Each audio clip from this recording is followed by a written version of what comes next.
bem-vindos e bem-vindas, meus caros inscritos do canal. Já são 168, se eu não me engano. Isso é muito legal, a gente precisa de mais inscritos. Então, vocês que acompanham aqui, por favor, ativem o sininho para toda vez que sair o vídeo, vocês receberem notificação e vocês irem lá assistir. Compartilhe com seus amigos e me deem sugestão de mais vídeos que eu posso fazer aqui. Eu sei que é meio repetitivo, eu só fazer leituras da semana, mas é porque o que eu tô dando conta atualmente de fazer é isso. Eu ainda tenho que fazer uns top 10 do 2022, eu tenho inclusive a lista. E eu até planejei fazer outro tipo de vídeo, que eu ia começar a falar de alguns checklists aí, falar das coisas que eu tenho mais interesse, mas eu ainda preciso processar e conseguir organizar para produzir esse tipo de vídeo, tá? Mas um dia aparece aí no canal. Por enquanto, vamos continuar com as leituras da semana. E bem-vindos aqui à semana 22 do canal. E foi uma semana legal, foi ali os dois últimos dias de maio e o comecinho de junho, né? Foi uma semana bacana. Li só comics. Li só comics, não tem mangá e não tem livro. Mas foi uma semana legal e, como sempre, os links do canal estão aqui embaixo. Então tem link pro Guia dos Quadrinhos, pro Scooby, pro Goodreads, pro Instagram, tem link pra tudo, tem o link geral de compras na Amazon. Vamos comprar, gente. O rapaz aqui tá precisando, eu vou casar, preciso de ganhar umas comissãozinhas aí. Por favor, comprem lá. E também vou deixar link direto pra cada um desses produtos que eu li essa semana. Foram 1, 2, 3, 4, 5, 6, 7. 7 gibizinhos. Todos, só teve um gibi mais grossão, o resto foi tudo gibi fininho, assim, bem de boa de ler. E mostrar só um sneak peek pra vocês como é que vai ser a semana 23. Aqui, esse aqui vai ser a semana 23, ó. Tem A Última Colônia, que é da Guerra do Velho, terceiro livro, Fight Girls e Sete Soldados da Vitória, do Grant Morrison. Vou ler meu primeiro ônibus. Mas esse aqui é a semana 23. Vamos ver se quarta-feira que vem a gente vai falar sobre isso. Mas é isso. Então vou voltar à semana 22 aqui. Eu comecei lendo o segundo gibi de uma editora aí que é mais ou menos nova aí no mercado. Acho que ela começou a publicar ano passado. E foi mais legal do que o primeiro gibi que eu li deles. Então eu estou falando de Maníaco de Nova York, da Alta Geek, que é um selo editorial aí da Alta Books. E ele é escrito pelo Elliott Kalan e desenhado pelo Andrea Mucci, né, um italiano. E vou te falar, velho, eu li Kali semana passada, né? Eu achei que eu ia gostar mais de Kali, tanto que eu nem tava pensando muito em pegar esse aqui.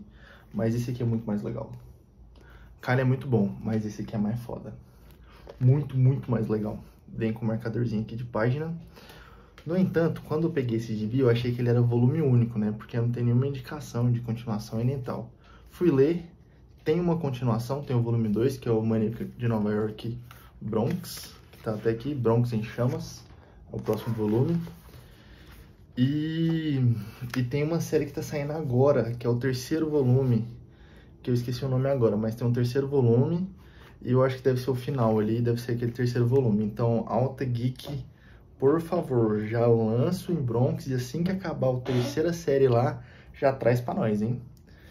Então aqui, o que a gente pode falar disso aqui? Imagina que tem um Jason Voorhees na vida real.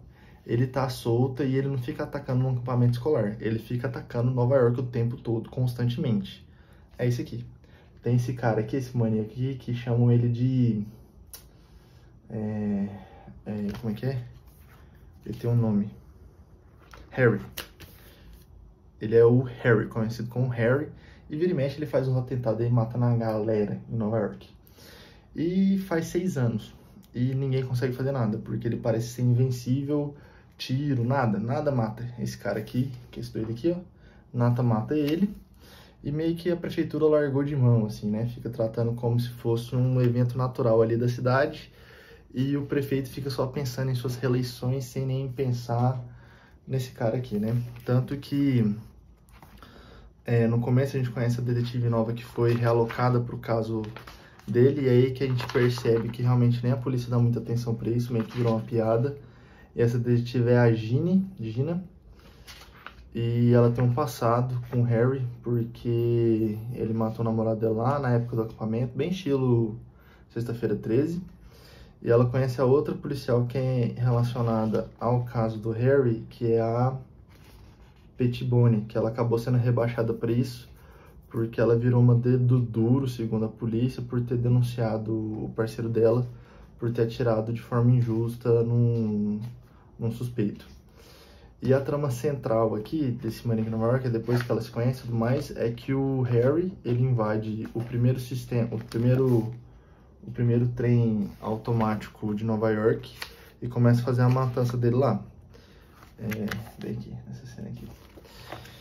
E enquanto isso as duas estavam investigando, então elas descobrem isso e elas resolvem acabar com essa palhaçada de uma vez por todas, indo pra dentro do metrô pra acabar de uma vez por todas com eles. Vou tentar mostrar só um pouco de páginas, porque esse aqui é um gibizinho de terror e suspense, né?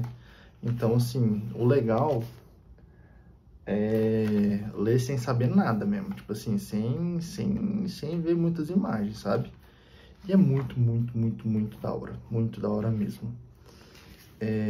As duas detetives são cativantes, eu gosto muito das duas, porque não é aquela forçação de barra delas serem berés porque elas são mulheres, tipo assim, elas são berés porque elas são berés.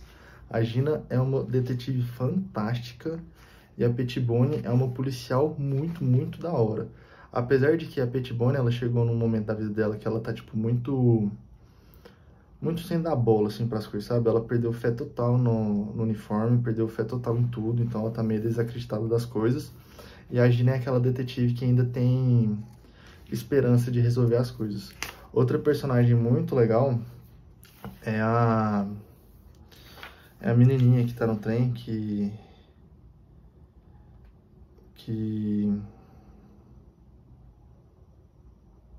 Lena...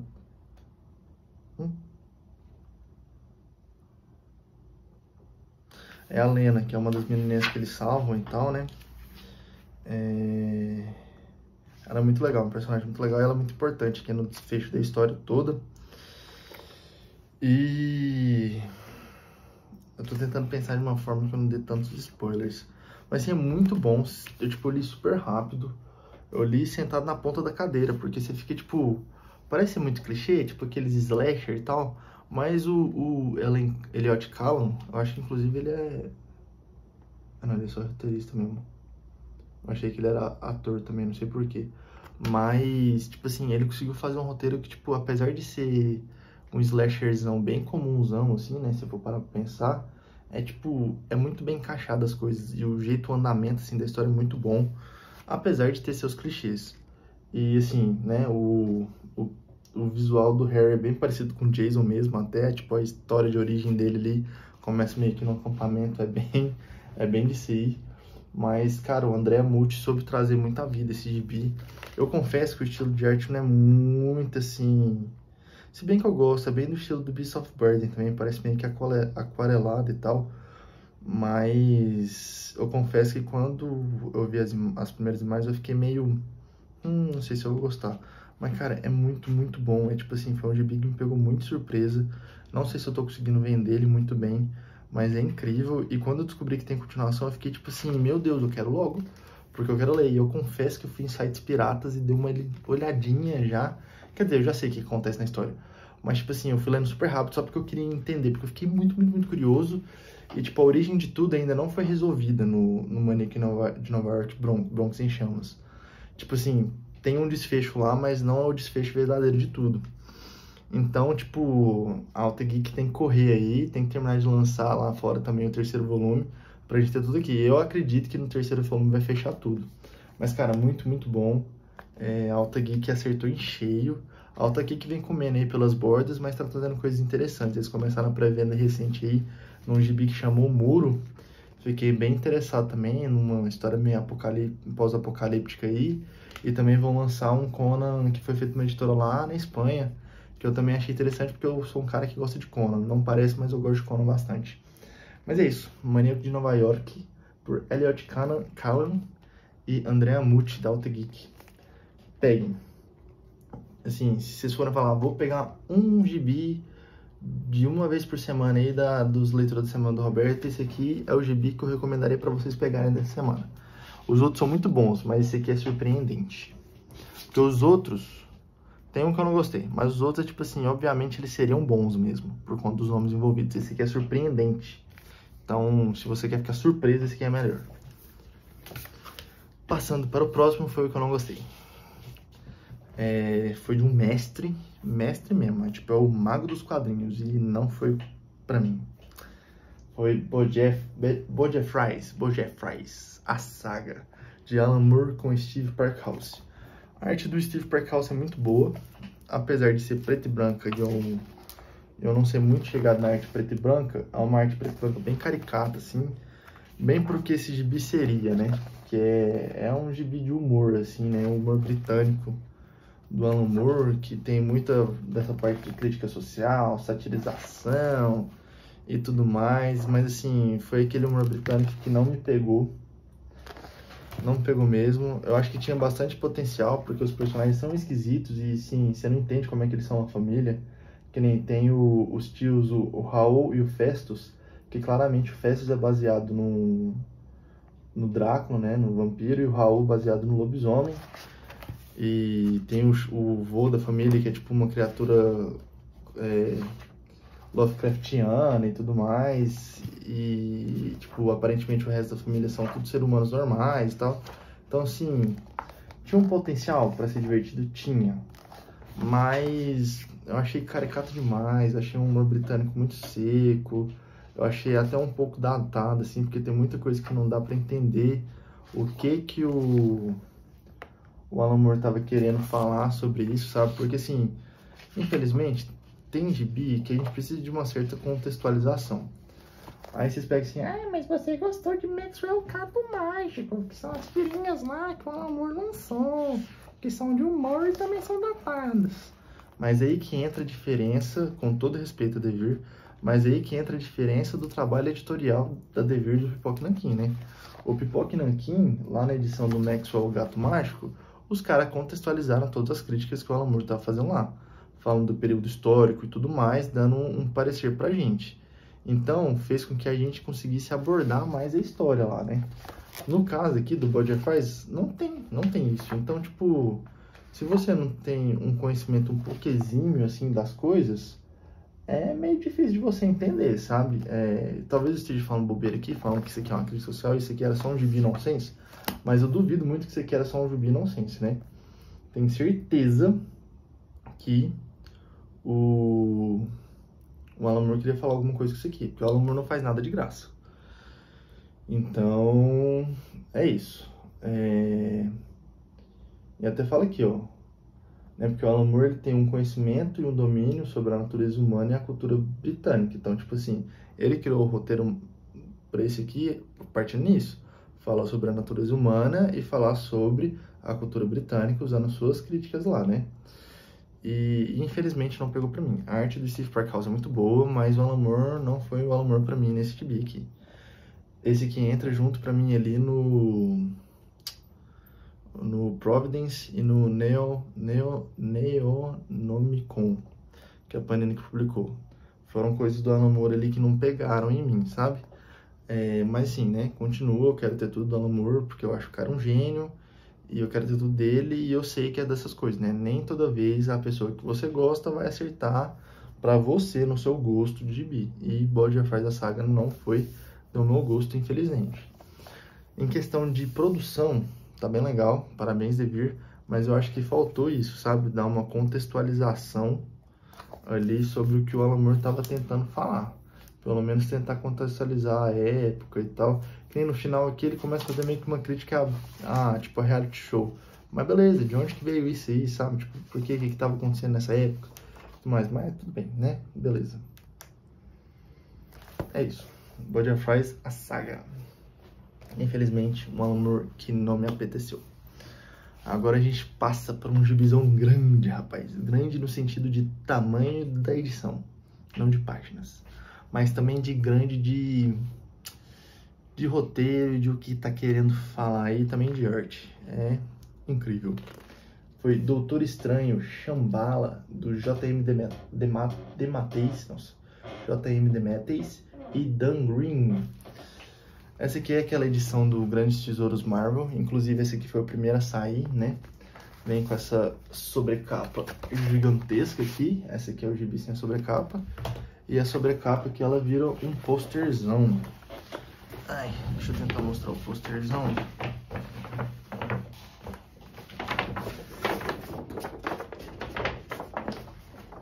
Vira um posterzão. Ele é tipo quase o tamanho do meu torso. Esse aqui é uma arte muito da hora do Doutor Estranho, feita pelo Dan Green. Bem da hora. Ai, deixa eu fechar aqui. Beleza. Aqui, a sobrecapa. E Shambhala é uma graphic novel aí do Doutor Estranho, da Marvel. E aqui, tem até nas entrevistas aqui do final, que o J.M. Demetrius ele fala isso, né? Que a gente vê muito Doutor Estranho como essa parte mística, né? Essa parte do sobrenatural, da magia e tudo mais da Marvel. Mas o caminho dele não é só isso. O caminho dele também é de... Qual que é a palavra? Crescimento espiritual, né? Porque você pega a história do Stephen Strange, ele era um neurocirurgião que se sentia Deus, tudo mais, tinha toda aquela arrogância, porque ele era melhor, tudo mais. Sofreu um acidente, perdeu o uso das mãos, e toda essa trajetória dele para ele virar o Doutor Estranho, ele teve esse crescimento espiritual dele, de mudança do que ele pensa, né? Ele virou uma pessoa que protege o mundo, ele virou realmente um super-herói. E nem dá pra considerar isso aqui um gibi, na real. Isso aqui é meio que fosse um livro ilustrado, porque toda a forma que o Dan Green fez o gibi não é meio que em quadros, né? Ele faz páginas inteiras, ele faz totalmente uma diagramação diferente, né? Quase não tem balões de diálogo, são mais como se fosse só uma narração mesmo. Então aqui a gente pega o Doutor Estranho indo visitar o lugar de residência do ancião, depois que o ancião morreu, e ele encontra o ajudante que o ancião tinha lá, e ele dá pro Stephen Strange uma caixa. E ele fica um tempão tentando abrir essa caixa e tal, quando ele abre ele percebe que na verdade é um espelho, não é um item mágico nem nada. Mas por conta disso ele acaba indo para Shambhala, que é meio que um plano de existência onde estão todos os grandes pensadores e tal, e eles falam pro Doutor Estranho que ele tem que realizar uma série de tarefas aí para permitir a liberação da evolução da humanidade como um todo, né? Só que do jeito que eles falam é como se fosse acontecer um cataclisma todo, e a partir daí quem sobrasse iria promover essa evolução da humanidade, né? Então a gente vai acompanhando o Doutor Estranho por toda essa jornada dele, ele acaba enfrentando vilões não, mas ele acaba enfrentando forças que estão tentando opor a ele, que mostram o lado mais sombrio dele, assim, né? Que foram lados que ele teve que superar durante essa trajetória dele. E tudo isso que se resume aí nessa jornada espiritual aí que tem. Então, tipo assim, essa história aqui foi para mostrar isso, que o Doutor Estranho não é só essa caminhada do misticismo, né? Ele também tem essa caminhada do lado espiritual, né? Do crescimento, do que é ser humano, né?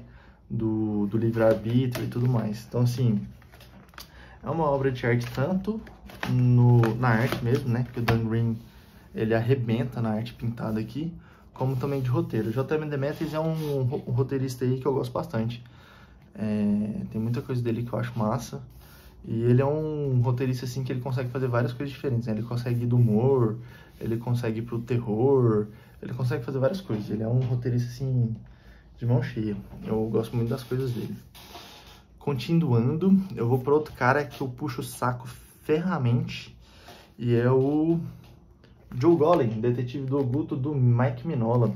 Aqui ele tem ajuda nos roteiros do Christopher Golden e a arte do Dave Stewart. Esse aqui é o primeiro volume, que é o Apanhador de Ratos e os Mortos Submersos. Esse é o segundo volume, que é O Exterior Sombrio e o Terror Insólito na Cidade Afogada. Bom, aqui no primeiro volume a gente conhece o Joe Golem, que é esse detetive do oculto, e ele tá tendo flashbacks. Ele tem alguns sonhos onde ele vê essa criatura, que é o Golem, matando bruxas muito tempo atrás. E ele é meio que um detetive junto com um cara que viveu muito tempo também, que é um detetive, mas ele já tá bem idoso, que é o... eu esqueci o nome dele aqui. Qual é o nome dele? Meu Deus. Eu sou ruim pra ficar lembrando nomes.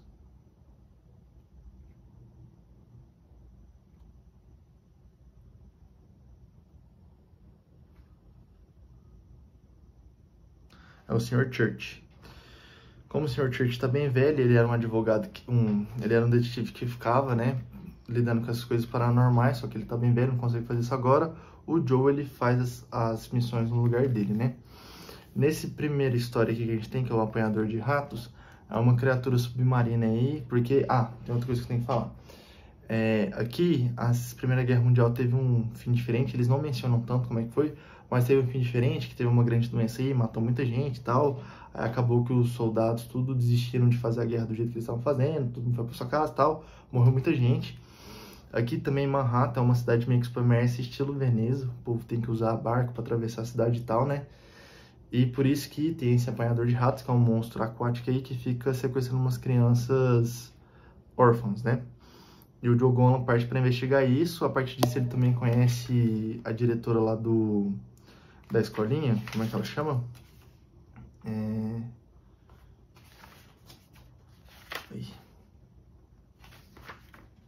What's her name?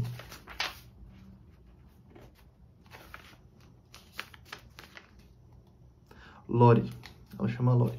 Ele conhece a Lori, que ele acaba se envolvendo romanticamente aí com ela, né? E no segundo história aqui, que é Os Mortos Submersos, já pega uma parada meio Lovecraftiana também e tal. É bem maluco, bem louco. Na verdade, começa a ter esse negócio de parada meio que Lovecraftiana, mas é no final da história. Na verdade, é um cara que tem um livro aí, ele faz uma magia para tentar trazer os parentes dele que morreram de volta à vida, mas dá errado, né? Isso aqui é meio que se fosse... É tipo um Hellboy. Não tá no universo do Hellboy, mas o Joe Golan é tipo o Hellboy. Ele é um detetive aí que conta essas paradas do sobrenatural aí, né? E eu gostei bastante mesmo. Esse segundo volume aqui tem essas duas histórias também. Essa aqui mexe um pouco mais com essa parada de coisas Lovecraftianas e tal. E a gente vê que tem uma história maior por trás de tudo que vai acontecendo. Também a gente vê que o Sr. Church tem bastante coisa que ele vem escondendo, sabe? Mas é bem da hora, eu gostei bastante. Eu digo que é até uma pena isso aqui não fazer parte do universo do Hellboy. Desculpa pelos cachorros latindo. Mas ia ser bem legal se isso aqui fosse parte do universo Hellboy, porque ia ser da hora demais o Joe Golan encontrando o Hellboy. Mas eu gostei muito. A arte do Patrick Reynolds não é pra todo mundo. Eu também não gostei, tipo assim, eu não gostei tanto da arte dele. Mas eu acho que casa muito com o roteiro, com a atmosfera aí do ambiente e tudo mais. E pelo que eu já vi, essa série já terminou lá fora. Tem mais 3 encadernados só. Então, vamos torcer aí pra Mitos continuar trazendo uma regularidade boa aí, né? Porque eles estão lançando um por ano desde 2021. Então, cadê o de 2023, né? Mas eu acho que é uma coisa que eles podiam lançar um pouco mais rápido, né? Porque, assim, bem curto. E espero que eles não inventem de lançar, tipo, o Joe Golan Detetive do Oculto ônibus. Porque tem já um ônibus lá fora. Só que ia ser sacanagem eles deixarem 2 assim e depois lançar um ônibus com todas as histórias, né? Tinham que terminar de lançar desse jeito. Mas é isso. Muito bom. Vale muito a pena. E é meio que uma linha editorial aí do Mike Mignola, onde ele vai apresentando diversos personagens diferentes, né? Tem que o Mike Mignola apresenta. Tenta que pesquisar se tem outros personagens desse estilo que ele fez, né? Mas é isso. Joe Golan, Detetive do Oculto. Depois, eu fui lá pra Mino, continuando aí na saga dos Brubaker e Phillips da Mino, e eu peguei Fade Out. Bitolão aqui, ó, com 400 páginas. E esse aqui é um noir, né? A gente tá lá em Hollywood, 1948, e um roteirista chamado Charles, ele acorda numa banheira. Quando ele sai dessa banheira, ele vê a atriz do filme que ele roteiriza morta. Ele vai embora, foge, né? E depois ele descobre que falaram que ela não tinha se matado e tinham meio que forjado a cena do crime e tudo mais, né? E a partir daí ele entra em parafuso ali, tentando entender o que aconteceu aquela noite, porque ele não lembra de nada. E acho que é L.A. Noire, né, que chama o jogo. Deixa eu ver aqui, gente, só um minutinho. É importante.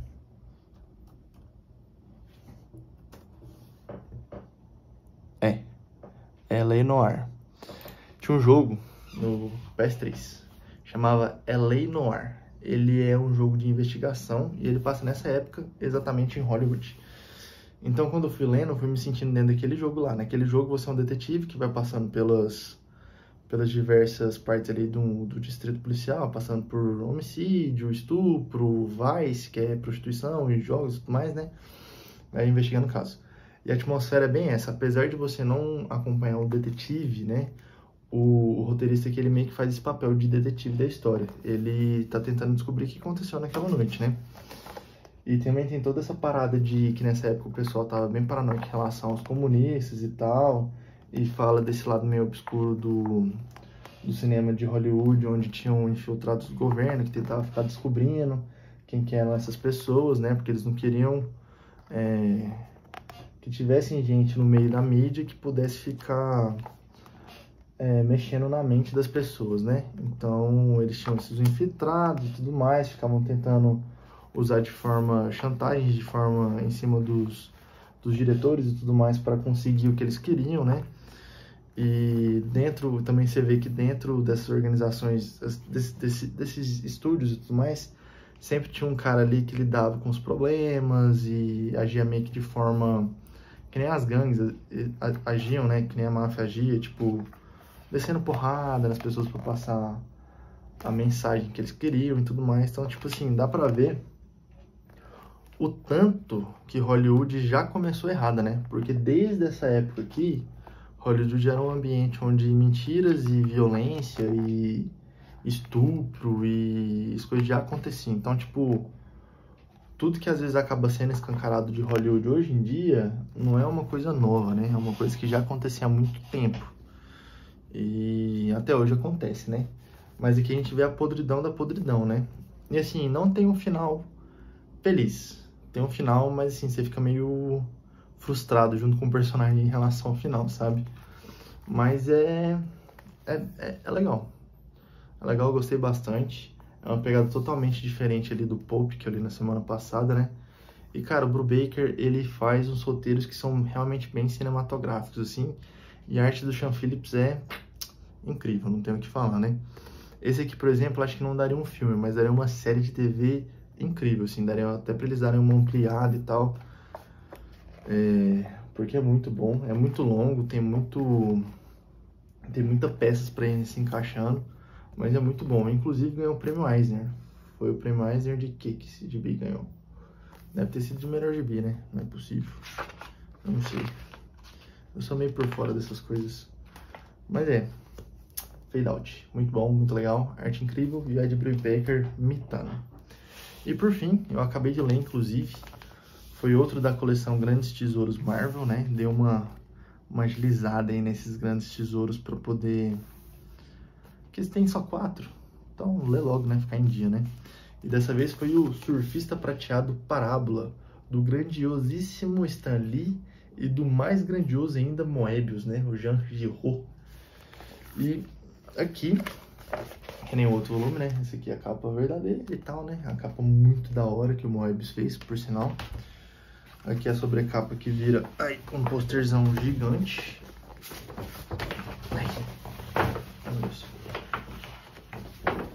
Um posterzão gigante, né? Que é o pôster da capa. Bem da hora.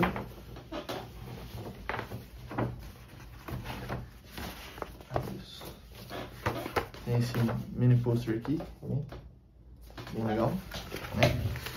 E aqui é como se fosse um Elseworld, né? Porque não tem menção a nenhum outro dos heróis, né? Então o que acontece aqui? O Galactus volta na Terra e ele tinha feito uma promessa pro Surfista Prateado que não ia tentar destruir a Terra, né? Mas ele volta pra Terra e começa a induzir o caos ali, né? Ele começa a induzir esse lado da natureza humana do pior que tem, né? Então o povo começa a virar meio que uma anarquia por conta das falas que o Galactus falou, porque eles começam a tratar o Galactus como Deus. E o Surfista Prateado, apesar de ter sido renegado aí pela sociedade, ele faz de tudo para proteger, né, as pessoas dela mesmo. E a história é isto. Não vou falar muito porque seria melhor você ler para descobrir como é que termina. O que é mais incrível daqui? Hoje, o Pipoca aqui anunciou que vai lançar o Blueberry, né? Que é feito pelo Moebius, mas é a persona Jean Giraud do Moebius. Então a arte dele no Blueberry é totalmente diferente. Aqui é essa arte do Incal. Olha isso aqui, para quem lê o Incal, vai se sentir relendo o Incal, por conta da arte, né? E até o Stanley fala aqui na introdução, quando ele estava pensando em qual personagem ele colocaria o Moebius para trabalhar junto com ele, e que personagem mais seria esse? Às vezes você pensaria em várias opções, assim, né? Por exemplo, eu vou pensar agora, tipo, também no Doutor Estranho. Acho que seria um personagem que combinaria com o Moebius. Mas essa parte toda de filosofia, de estudo sobre a natureza humana e tudo mais, é o Surfista Prateado. Ele é um dos personagens mais ligados a isso, assim, na minha opinião, sabe? Ele tem muito disso, de reflexão, de autorreflexão, de tudo mais. Então, assim, apesar do roteirista, isso aqui você até pensa em Cal, né, por conta dos formatos geométricos e tudo mais. Apesar, tipo assim, de ter o roteiro do Stan Lee, dá pra sentir que tem muito palpite do Moebius em cima da história também. Porque tem muito disso, de filosofia, de autopensamento em relação à humanidade, da natureza da humanidade, que nem teve no próprio Doutor Estranho, né? Toda essa parte de evolução humana, de tudo isso, assim. Então dá pra sentir que tem muita mão do Moebius por trás disso. E, cara, é uma graphic novel, não foi uma graphic novel, né? Foi uma série limitada lá, que saiu em 2 volumes, Surfista Prateado de 1988. E, assim, é muito bom mesmo. Tinha saído recentemente em formato americano aqui no Brasil pela Panini, mas depois que eles anunciaram essa coleção, é uma daquelas que não podem faltar nesse formatão, porque você tem que ter arte do Moebius desse tamanho. E vale super a pena também, é muito bom. Eu ganhei de presente da minha sogra esse aqui, e, cara, é muito bom mesmo. Eu não vou falar muito da história porque, tipo, você tem que ler, porque realmente, assim, principalmente quando você, assim, se você estiver meio deprimido, assim, não é muito bom pra ler, sabe? Porque você vê que realmente a natureza humana, ela tem muito defeito. Mas, tipo assim, se você tá com aquelas pontadas de esperança, é o que o Surfista Prateado também tem. Às vezes ele pensa em sacrificar pelo bem maior, porque ele sabe que passando essa mensagem, talvez ele desperte uma fagulha de melhoramento ali nas pessoas, sabe? É isso que ele tem tendência a fazer, é o que ele sempre faz, na verdade, né? Então, assim, é incrível.